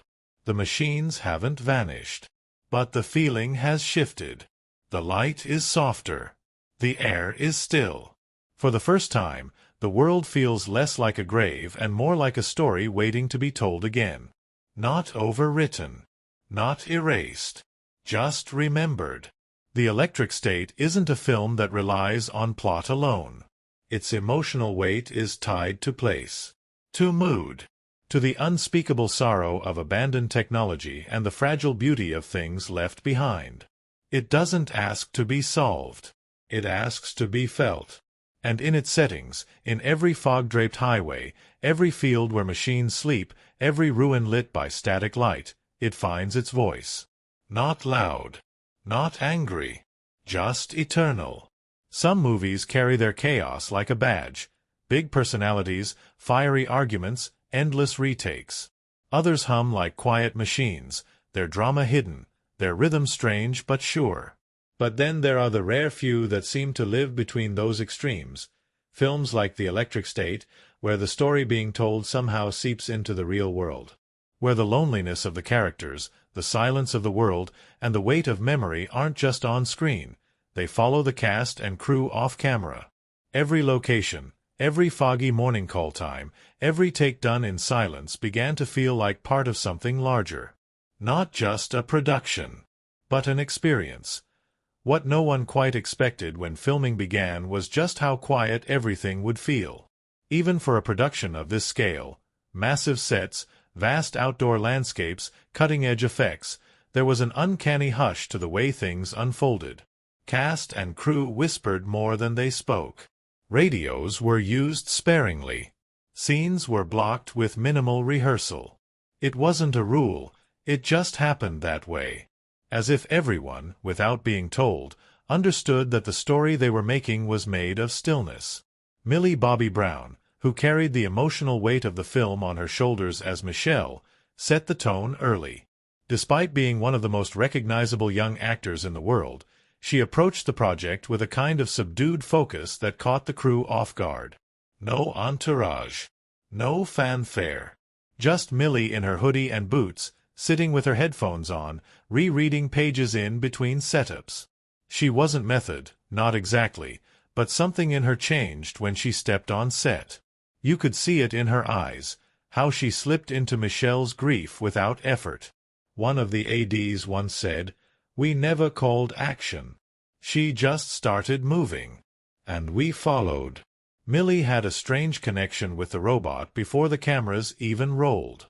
Sal, designed and built by Weta Workshop, was an animatronic marvel, half puppet, half machine, operated by a small team crouched just out of frame. But to Millie, Sal was real. She'd talk to it between takes, offer it snacks. Once, during a break while waiting for a lighting reset, she wrapped her scarf around its neck, patted its dome, and said, "You look cold." The puppeteers, watching through monitors, just stared. They'd never seen an actor treat the machine like a true co-star. "It wasn't acting," one of them said. "It was instinct." But the puppeteers weren't the only ones caught by surprise. The Russo brothers, directing the film with their usual precision, found themselves constantly adjusting to the film's strange emotional tempo. Joe Russo would later admit, "This wasn't a movie you could control. You had to listen to it, let it breathe, force it, and you'd break it." That philosophy filtered into everything, from the way scenes were shot, to how dialogue was delivered, to how the set was managed.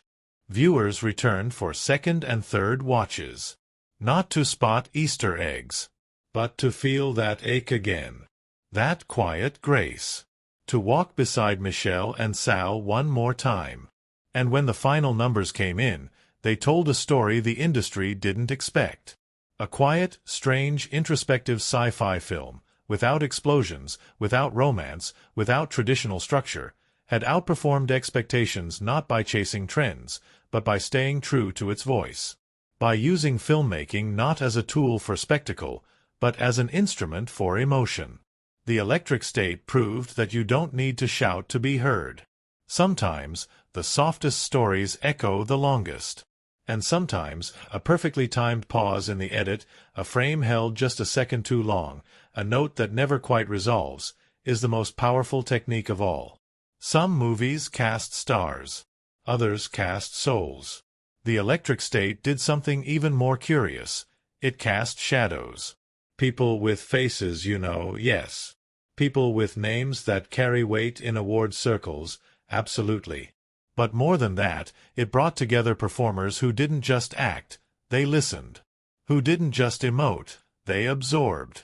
And in a story as spare and strange as this one, that made all the difference. The cast didn't ride the film like a wave. They slipped into it like water into the shape of a memory. At the center of everything, of course, was Millie Bobby Brown. To say that she carried the film isn't enough. She became its stillness, its heartbeat, its ache. As Michelle, she moved through the film like a shadow cast by a forgotten star, small and determined, pulled forward by something she couldn't quite name but refused to forget. Her performance didn't lean on monologues or breakdowns. It was all in the pauses, in the silence between sentences, in the way her shoulders curled slightly forward in moments of sorrow, like she was protecting something inside her that could never be spoken aloud. When asked in interviews how she prepared for the role, Millie didn't talk about research or rehearsals. She talked about grief, about how she imagined losing her brother, and then having to walk through the ruins of a world that didn't stop to care. "It was like building a shell around something very soft," she said. "Michelle's not hard because she wants to be. She's hard because she has to hold everything together." She paused, then added with a laugh, "She's me if I stop talking." Millie also spoke about her bond with Sal, the round-headed robot companion that stole every heart without ever uttering a word. He wasn't CGI. He was there. That made it real. I could cry in front of him and feel like he understood. The robot, created by Weta Workshop, was operated by a small team of puppeteers. Millie would often thank them at the end of particularly emotional takes, placing her hand on Sal's metal shoulder and whispering, "You were amazing." One puppeteer later admitted, "She made us cry inside the suit more than once." Chris, Michelle's brother, seen only in memories, recordings, and distorted simulations, was played by Tom Holland. His casting was kept secret until close to the film's release. When audiences first heard his voice in a flickering data recording, there was a collective intake of breath. Tom, known more for charm than sorrow, brought something tattered to the role. In fragmented flashbacks, he played Chris with a manic hopefulness, eyes wide, smile stretched just a little too tightly. It made sense. He wasn't just Michelle's lost brother. He was the cautionary tale, the believer who gave too much to a dream that couldn't hold him. In a post-release interview, Tom said, "I wanted him to feel like someone who meant to do good, but didn't realize he was disappearing until it was too late. He spoke about working with only fragments of script, many of his scenes shot against green screen, his voice recorded in layers to simulate the decay of digital memory. It was like playing a ghost who didn't know he was dead yet. And then there was Jason Clarke as the voice of Elektra, the artificial intelligence that still whispered through the ruins of the stream. Unlike traditional AI portrayals, Clarke didn't deliver lines like a machine. He recorded his dialogue in character, in real time, with emotional variation, as though Elektra had evolved to mimic human compassion a little too well. The result was chilling. Critics compared his performance to HAL 9000, but sadder, softer, more manipulative in its kindness. Behind the camera, the Russo brothers orchestrated the performances with a surprisingly light touch. On set, they rarely gave loud direction. Sometimes they'd call an actor over and just whisper a sentence. Let the silence hang. Say less. Breathe slower. They weren't interested in big moments. They were sculpting tension, mood, presence. Joe Russo, in one interview, described the cast as a chorus of restrained emotion. He added, the less they did, the more we felt. Audience response was unlike anything the directors had seen. There were no explosive premieres. No standing ovations. Just silence. Deep, thoughtful silence. At early screenings, people left slowly, sat through the credits, walked out like they were carrying something fragile. One viewer posted on social media, "I don't think I breathed for the last 10 minutes." Another wrote, "I've never cried because a robot turned its head so slowly, but here we are." Reviews were glowing, but not in the usual hyperbolic way. They read like letters. Like confessions. "I saw my brother in Chris," one viewer shared. "I've watched someone disappear into a belief that was never going to save them." Another posted, "I lost my mother last year. Watching Michelle bury that robot. I can't explain it. It felt like the goodbye I never got." One of the most common sentiments in audience reviews was a sense of recognition, of not just watching a story, but remembering something through it. Even viewers who'd never experienced that kind of grief found themselves identifying with Michelle's slow, stubborn walk through a world that had moved on without her. Film critics called the cast a symphony of restraint. Variety praised Millie's performance as a career redefinition, where every blink speaks louder than most scripts. The Hollywood Reporter singled out the chemistry between Michelle and Sal as one of the most emotionally resonant human-machine pairings in cinema, made more remarkable by the fact that one never speaks. Even Rolling Stone, notoriously tough on sci-fi, admitted it shouldn't work. It's too quiet, too slow, but it wraps around you like fog, and when it lifts, you're not the same. The composition choices are spare but intentional. Wide shots dominate, placing Michelle, small, solitary, within massive, decaying environments. It's a visual language that communicates her emotional state without a single word. Overwhelmed, searching, but never swallowed. The symmetry of certain shots reinforces the feeling of the stream's oppressive presence, while asymmetry, especially in nature-heavy sequences, signals Michelle's moments of emotional clarity or freedom. It's subtle. Almost invisible. But that's the beauty of it. It's doing the work beneath your consciousness. Color grading plays an equally vital role. The film doesn't drench itself in post-apocalyptic grays or blues. Instead, it chooses a muted, dust-washed palette. Earth tones. Warm rust. Pale sky. The world feels faded, not just broken. Like a photograph left in the sun too long.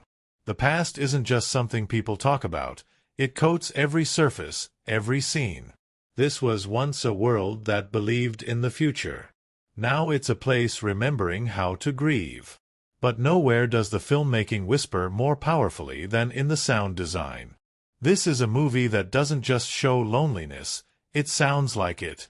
Composer Steve Jablonsky doesn't write a traditional score. There are no anthems, No swelling strings.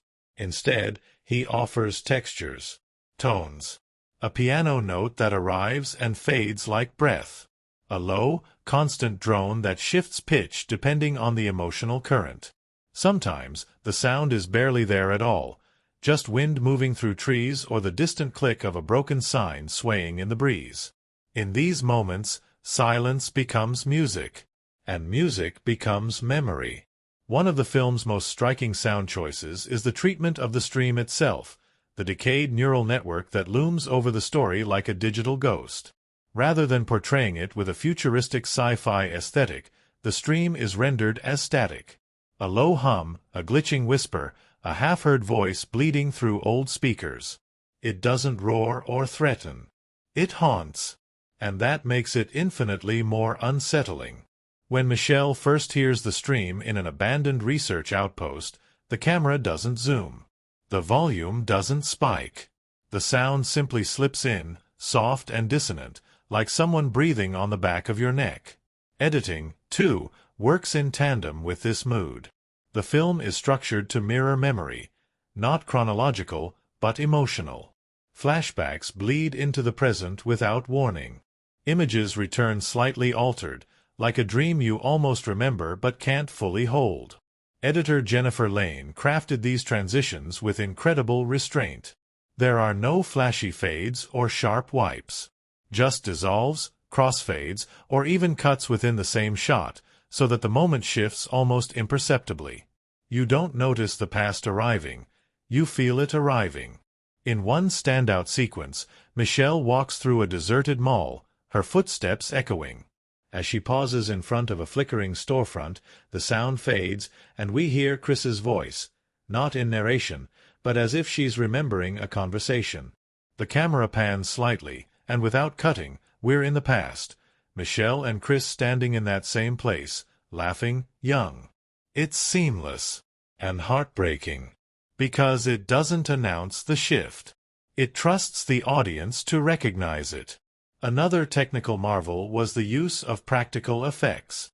Sal, the quiet, round-headed robot who accompanies Michelle, was not entirely CGI. In fact, over 60% of Sal's scenes were performed by a physical puppet, operated in real time by a team of puppeteers. Weta Workshop constructed the model with attention to detail so fine that even the blinking sequence was timed to mimic the rhythm of human breathing. This decision wasn't just aesthetic, it was emotional. Millie Bobby Brown, as Michelle, could interact with something real, allowing her performance to stay grounded, even in surreal settings. And what a performance it was! Millie's face carried entire paragraphs of unspoken dialogue. The camera often lingered on her for long stretches where nothing happened. No movement. No lines. Just her eyes shifting. Her shoulders stiffening. Her breath slowing. The filmmakers used these moments not as filler, but as punctuation. They let the audience sit in the quiet with her. Let the emotional tension build not through plot, but through presence. Few directors would risk that kind of stillness. But the Russos knew exactly what kind of film they were building. In contrast, the action scenes, few and far between, are filmed with brutal elegance. There's a simplicity to them. No shaky cam. No quick cuts. When danger does come, the camera doesn't flinch. It holds steady. Lets the viewer absorb the chaos in real time. In one sequence, Michelle fends off a scavenger inside a collapsed train car. The fight is clumsy. Exhausting. Real. The robot intervenes not with flair, but with precision. The scene ends not in victory, but in silence. Michelle slumped against a wall, shaking. The camera lingers. Breathless. Honest. But behind all these choices, camera, sound, editing, was a vision that extended beyond storytelling. Immersion. The production team worked with a philosophy borrowed from slow cinema, where time itself becomes a character. There was no rush to deliver exposition. No need to wow with effects. The film trusted its world and its audience to find each other slowly. Everything from costume design to set decoration followed this rhythm.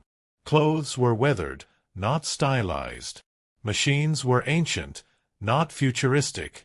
Even the props, old cassette players, rusted identification cards, glitching headsets, felt like artifacts, not set dressing. This world was lived in, and because of that, it lived on past the final frame.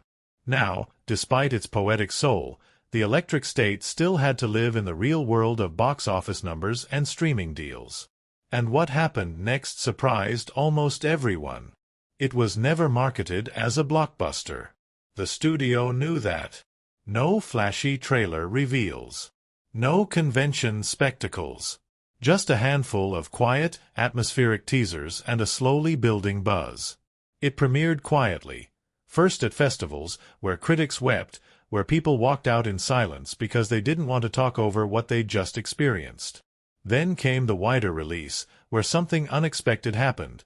The Electric State didn't just find an audience. It grew one. Like the story itself, word spread slowly. Person to person. Review to review.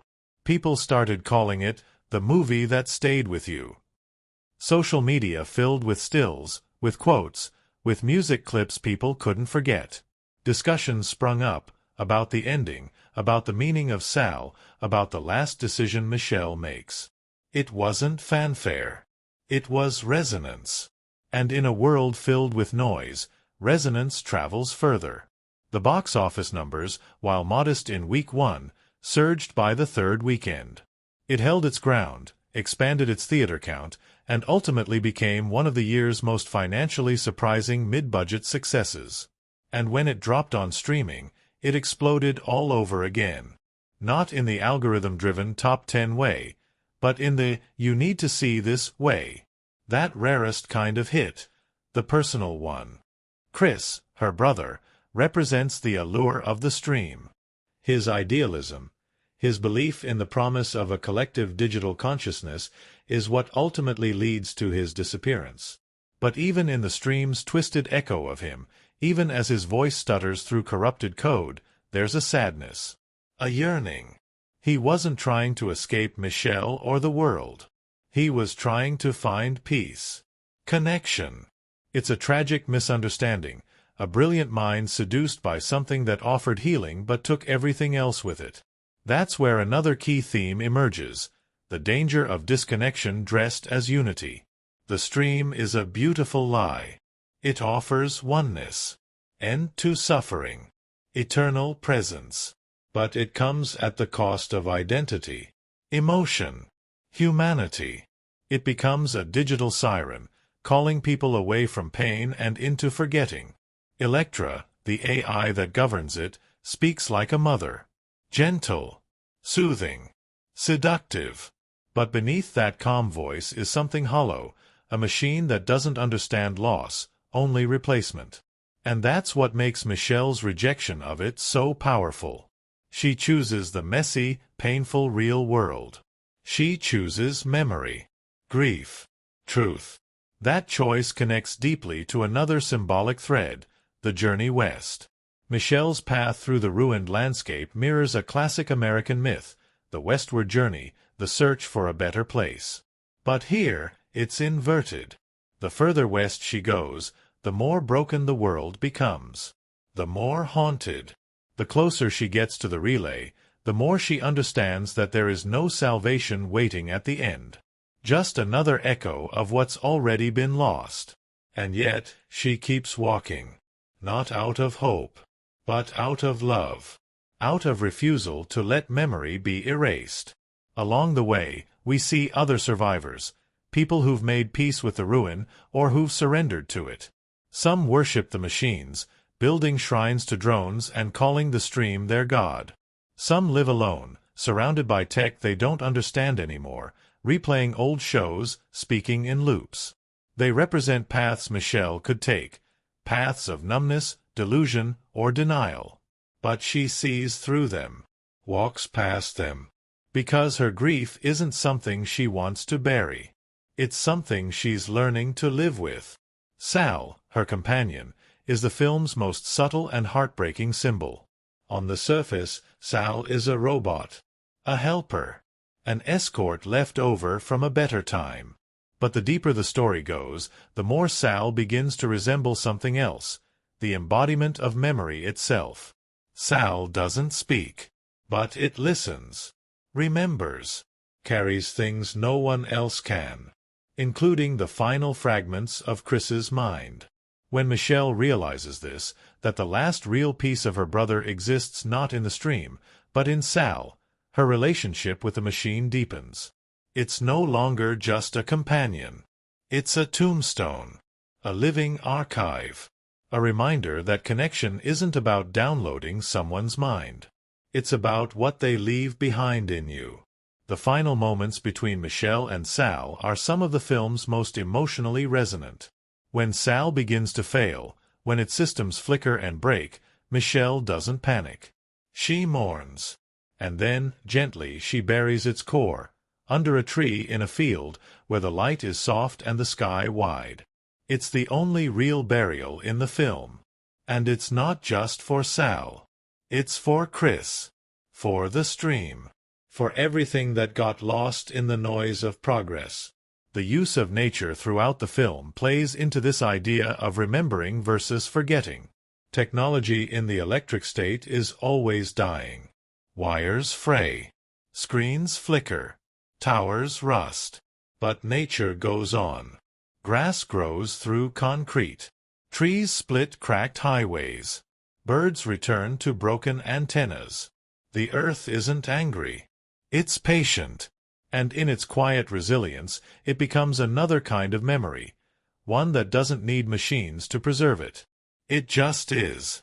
Cinematography reinforces these ideas through its palette and framing.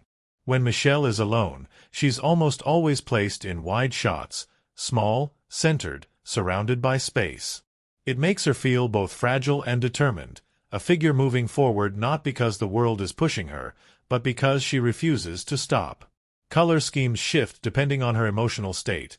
Cool blues and washed-out tones when she's grieving, warmer hues when a memory returns, harsh reds and cold whites in the relay where the stream pulses artificially. One particularly symbolic visual is the recurring presence of spirals. They appear in drawings, in the architecture of the relay, in the movements of the stream's data flows. The spiral, unlike a circle, doesn't return to where it started. It moves inward, tighter, deeper. It suggests descent, a journey toward something hidden. And it mirrors Michelle's arc, not a hero's rise, but a descent into the heart of loss, into truth, into memory. Until, at the end, she emerges, not triumphant, but transformed. Another key motif is mirrors, or rather, things that reflect without revealing. Broken glass, static screens, water puddles that distort the sky. The film constantly shows Michelle looking at things that don't reflect her back. Because she doesn't fully see herself, not until she walks away from the stream, not until she chooses to carry memory instead of hide in it, and maybe that's the final and most beautiful theme of the electric state, that healing doesn't mean forgetting. It means carrying, honoring, continuing. When Michelle walks into the final frame, toward an uncertain future, the past behind her but never erased, she isn't free of grief. But she's no longer afraid of it. She's learned that some stories aren't meant to be rewritten or overwritten. They're meant to be held and passed on. The machines may have promised peace. The stream may have promised forever. But Michelle, walking through a world that still breathes beneath the ruins, finds something better. She finds truth. And with it, she finds herself. Some films declare their presence with spectacle. Others slip under your skin without a sound. The electric state belongs firmly to the second kind. It doesn't boast. It breathes. It wanders. It lives in the in-between places, the pauses, the wind, the look in a character's eye before they speak. It's the kind of film that's deceptively simple, but when you start peeling back the layers, you find a masterclass in filmmaking technique that quietly shapes everything you feel. Because this isn't a story driven by plot points or grand set pieces. It's a mood, a memory, a tone, and every frame is crafted to draw you deeper into that feeling without ever breaking the spell. From the very first scene, the visual grammar of the film tells you everything you need to know. Cinematographer Trent Opalock, known for his sweeping work on Marvel's largest-scale battles, turned his lens here into something much more meditative. The camera doesn't rush. It rarely cuts quickly. It moves like a whisper, or doesn't move at all. Often it simply watches, holding on a landscape or a moment long past where most films would have yelled, "Cut!" And in that lingering stillness, a new kind of intimacy emerges. Not just B. Sal, surprisingly, became the emotional breakout of the film. Merchandise was never part of the plan. But when a behind-the-scenes photo of Millie hugging the animatronic robot went viral, fans demanded more. Soon, handmade Sal figures flooded Etsy. Tattoo artists were booked out months in advance doing minimalist Sal outlines. People began posting photos of themselves traveling with their own Sals, posing the toy on road trips, at rest stops, in front of forgotten buildings.